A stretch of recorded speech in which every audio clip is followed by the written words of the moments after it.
We're looking back at the 2017 NFL Draft with Executive Director Phil Savage, fresh back from Philadelphia. First of all, what was the scene like there? It looked incredible. It was an amazing atmosphere. 250,000 people. It was part rock concert, part WWE, and then a little bit of football mixed in. Well, for the Senior Bowl, you know, if you look at our draft performance, if you will, in the last 20 drafts, we've averaged about 85, and sure enough, that's the number we hit this year. Yeah, 85 players represented about 34% of all draft picks. But the thing that I was the most proud about is the fact from rounds 2 through 4, the real guts of the draft, 47% of all draft picks, including everybody, juniors, seniors, red shirts, everybody, they were right here in Mobile. So this is still the most productive place for these coaches and scouts to really be able to make those important comparisons. No doubt about it. Those are always a deep draft. It's quality players going even in the 4th round. All right, our highest selection was maybe the guy who got the biggest bump from our game, Haason Reddick out of Temple. Yeah, Haason Reddick goes number 13 overall, Arizona Cardinals. Of course, he came here as a 230-pound defensive end.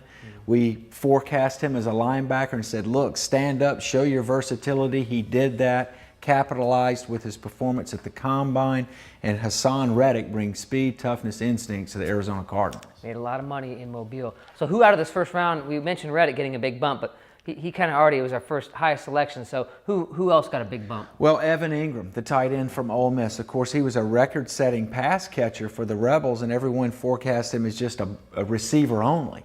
But he actually held in there as a blocker. He did some traditional Y-type things as an end-of-line blocker.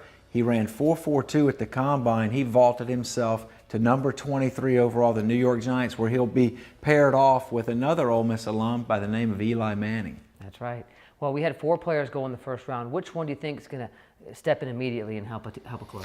Well, I think O.J. Howard was absolutely gift-wrapped to the Tampa Bay Buccaneers at pick 19. He goes to a place where the team is on the rise and the quarterback, Jameis Winston, knows how to get the football to the tight end. Last year, Cameron Brate from Harvard had 8 touchdown catches. Remember, at Florida State, Nick O'Leary was an All-American and All-ACC player because there's an instant connection between Winston and his tight ends, and he's got a superior player to work with in O.J. Howard. So you're telling me I should get O.J. Howard for my fantasy team? All the way. Shh, don't tell anyone, okay? And our spotlight choice, explain what the spotlight choice is. Spotlight choice is just one that is like, okay, there was a trade or they moved up or, hey, there's a lot of expectations for this player. And Tre'Davious White from LSU was the 27th overall choice. The Buffalo Bills, remember, they dropped from number 10 to number 27. They pick up a future number 1, and they get this 4-year starter from the LSU Bengal Tigers as a cornerback. And he's got big shoes to fill. Stephon Gilmore signed that huge deal with the New England Patriots back in free agency, so they will expect Tre'Davious White to play early and often in Buffalo. All right, so that's our breakdown of the first round of the NFL Draft.